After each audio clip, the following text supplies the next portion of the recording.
So, collectability. What makes any given card within a TCG collectible? Well, I think there are three core metrics that we can look at to determine a card's collectability. For one, we need to look at pop culture ties, so be it within the same game design or space as the TCG card itself. So for instance, a card from Flesh and Blood that is iconic to a Flesh and Blood player will have a greater value than a card that is not. And then also ties to outside media. So if we look at Pokemon, all of the outside media related to Pokemon has really helped bolster the collectible nature of Pokemon cards. Then we have the total population of a card, so how hard it is to pull, find, its rarity, if you will, as well as the total number of printings across all different sets. Okay, so these three core metrics: pop culture, populace, and playability. The three Ps, if you will, of collectible card games. When it comes to Flesh and Blood, something that needs to be understood is that it might not have the level of collectability you might perceive it to the outside world. And that is because it is a modern game with no outside influence or media. Therefore, in terms of pop culture, iconic cards are only iconic to those within the game space of Flesh and Blood. For instance, if you were to ask someone who knows of Flesh and Blood but does not play or collect Flesh and Blood to name an iconic card, do you think that the card they name would actually be iconic within the community of Flesh and Blood? Or do you think that that card would have a high value to those who collect Flesh and Blood? Chances are the answer to this question is going to be very varied and essentially unknown. And the reason for that is there is no singular card or set of cards that is synonymous to Flesh and Blood. Okay? When we think of Pokemon, MTG, Yu-Gi-Oh!, all of these other TCGs have established cards that are synonymous to their game and to collectability. MTG has the Black Lotus, Yu-Gi-Oh! Blue Eyes, Pokemon Charizard. Okay? These cards are synonymous when it comes to collectability, that even those who are part of the outer community, those who aren't actually, Pokemon collectors, Pokemon players, they still know of these cards. And Flesh and Blood just does not have that media power or attention just yet. Now, this isn't a bad thing, okay? All it means is that the way the secondary market develops for Flesh and Blood is going to be different because there is not any influence from outside media, be it animations for, say, Pokemon or other publications like lore or history with MTG and Yu-Gi-Oh! To create a point of interest centered on X card within the secondary market. Even to the player base, if you play X hero within Flesh and Blood, then X card is going to be iconic for you, okay? This dynamic range of different outlets for you to follow for Flesh and Blood will create a more unique secondary market where there will almost be niches within the secondary market in itself for players who want X card and X style of card. That said, obviously other forms of media for Flesh and Blood are going to continue to grow. We're going to have different lore outlets. We already have, a fandom with cosplayers and all different people who are attracted to X character. But the point I'm trying to get across is it's comparable to Yu-Gi-Oh! in the way that there are deck archetypes. But the simple fact is the range within Flesh and Blood and the diversity between archetypes, so for instance playing a ranger to assassin, is completely different, that it creates sets within the sets of cards, if that sort of makes sense, okay? So you have the whole pool of ranger cards, and anyone who is a part of the ranger side of Flesh and Blood are going to cherish and have more of a communal connection to the cards that are iconic within that set. To try and put it simply, if you think of MTG, every card is applicable to any deck. Whether or not that deck is good or bad, is up for debate. But every card is available to every player. Same with Yu-Gi-Oh! And Pokemon. You can mix and match however you want.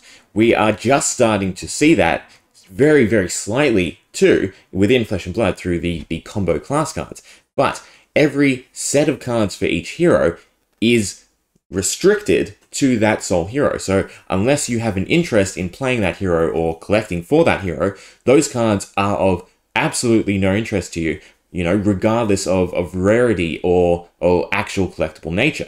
Okay, so it does create a divide within the secondary market because there are going to be people who collect, say, all the cold foils, all the marvels, all the legendary cards, all ranger cards, all X cards, okay?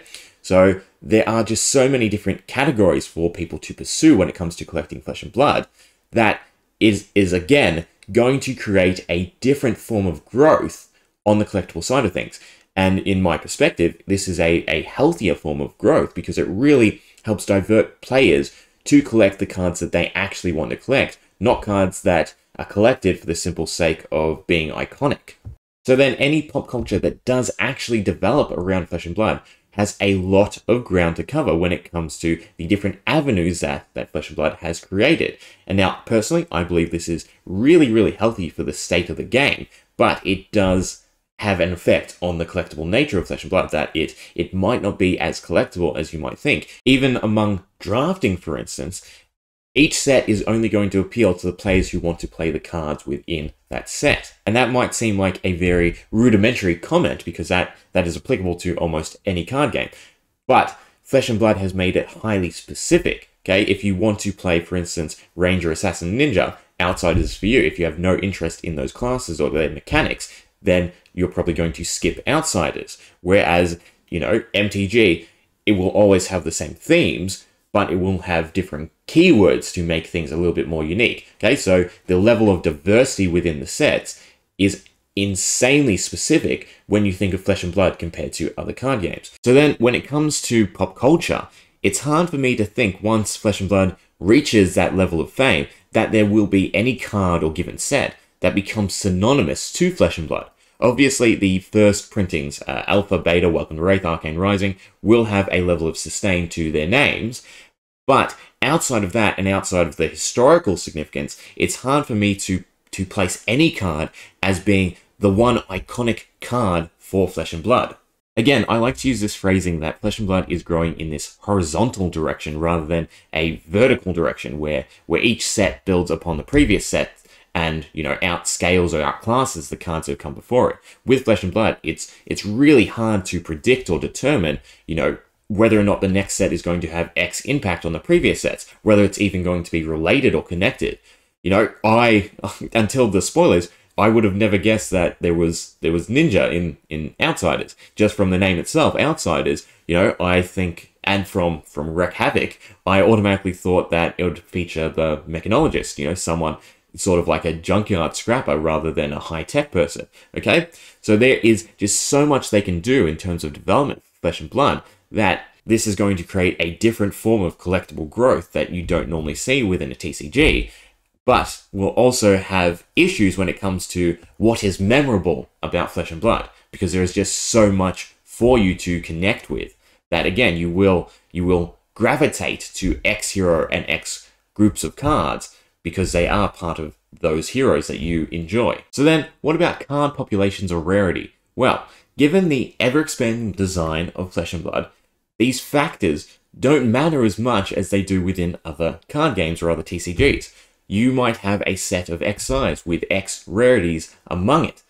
Depending on the heroes within that set, and depending on how those rarities are split, okay, you might have a legendary equipment card. Okay, does it occupy a slot that has never been occupied before? Does it compete with another card that also occupies that slot? There are just so many variables when it comes to Flesh and Blood that the actual rarity or the print size doesn't factor in as much as, say, playability. Just because a card is rare, if it doesn't, again, fill a niche to a certain collection of players, then it's not going to have the underlying value than a normal card that has X power level might. Another thing I think is worth discussing when it comes to rarity is nomenclature. So, Flesh and Blood uses common, rare, majestic, legendary, and fable.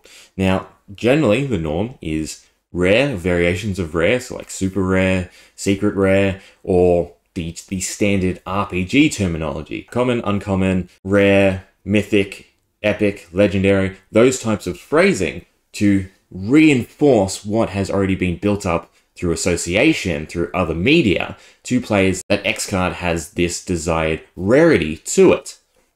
Now, for Flesh and Blood, we have two outliers, Majestic and Fable. I think that Majestic works against the normal phrasing of rarities, whereas Fable does the opposite. So, Majestic has no correlation to rarity, realistically, okay? So, although us within the Flesh and Blood community know that a Majestic is slotted between a legendary and a rare card, to a lot of other people, a Majestic might just be, you know, they might take it for face value. It's a prettier card or a stylization of a card rather than a rarity. And then some others might interpret it as maybe being a powerful card, but not as rare as a rare card. So in this fashion, terminology does have an underlying issue here. But if we get to a fable, for instance, fable is a word that is synonymous with myth, with legend, and therefore it's a lot easier to establish that a fable card is a higher rarity than anything else just through the terminology. And I think this is an important thing to understand because, again, to anyone outside of the Flesh and Blood community, if they're looking through and they're going, well, what rarities does Flesh and Blood have? Well, it has common, they're the chuckaways, or bulk, it has rares, okay, so they're somewhat of a chase. Majestic, we'll put that one aside. Legendary, alright, so they're the pieces I really want. And then this fabled card that is one in 40 boxes. Wow, that's the chase card, the lottery card. Okay, so Majestic, to me at least, is this outlier in terms of terminology that will have an impact on anyone coming to Flesh and Blood and developing their understanding for the collectible nature of Flesh and Blood, as well as anyone outside of the community looking in. And then, of course, we have cold foils, and unfortunately, we do have to note that cold foils simply are not what they used to be. They are not as memorable or collectible. Granted, I still very much love cold foils, and when I see cold foils under, say, $10, I can't help but snap them up. But the simple fact is, all other TCGs have advanced in terms of printing that what made cold foils attractive and memorable just simply is not there anymore. Okay, we have Ghost Rares in Yu-Gi-Oh! We have an abundance of etched foiling in MTG, and all these different printing variations that what made cold foils unique and stand out just is watered down, especially to anyone outside the Flesh and Blood community. So with it, you know, common and rare cold foils just simply don't have the collectible nature as they did in the earlier sets. So we can sort of see from this that Legend Story Studios are beginning to explore these other avenues. You know, Marvel cards are becoming more abundant. I do like the fact that they're still reining it in. The fact that we only got 3 within Outside is great. I was a bit disappointed in Dynasties Marveling, just to put that out there. I think they should have stuck with the double-sided full art versions of cards. I think that was a fantastic idea. And again, I like uniformity when it comes to rarity. So to announce something as a Marvel, I would like to see a set stylization. And then we do also have the serialized sets of cards, which I personally really hope are literal, serialized sets. So cards that form a set rather than a serialized numbering set of cards. If that makes sense. We'll get into that once there's a bit more information on it with Dusk Till Dawn. And then lastly, we of course have playability, and I think this is where Flesh and Blood really excels. We're seeing, you know, new sets hold their value and almost accrue in value a bit quicker than older sets, simply because the majority of the player base is part of the actual playing side of Flesh and Blood. And it has a far greater impact on the collectible nature of cards than in many other TCGs. Everyone wants the cards that are usable, are playable, rather than the cards that are actually hard to find. We don't see a great disparity between foiled versions and normal versions simply because everyone doesn't care about the foilings just yet. They simply want the cards to play with. And that's great to see because that means any form of growth in terms of collectability is going to be significantly healthy. It's going to be growth driven by the actual community of Flesh and Blood, rather than people, you know, injecting cash into the secondary market in order to essentially invest and eventually pull out of Flesh and Blood like we saw in the earlier days. So all in all, I think Flesh and Blood does have a bright future in terms of collectability. I just think that the route in which it's going to take in terms of secondary growth is going to be different than that of a normal card game, especially as we continue to, again, expand horizontally in terms of heroes and card pools, rather than just reinforcing and rebuilding these core principles like other card games, like the 5 different colors within MTG, or, you know, iconic. Well, I guess Pokemon has at some point expanded in energy types, if you will. Attributes, is that what they call them?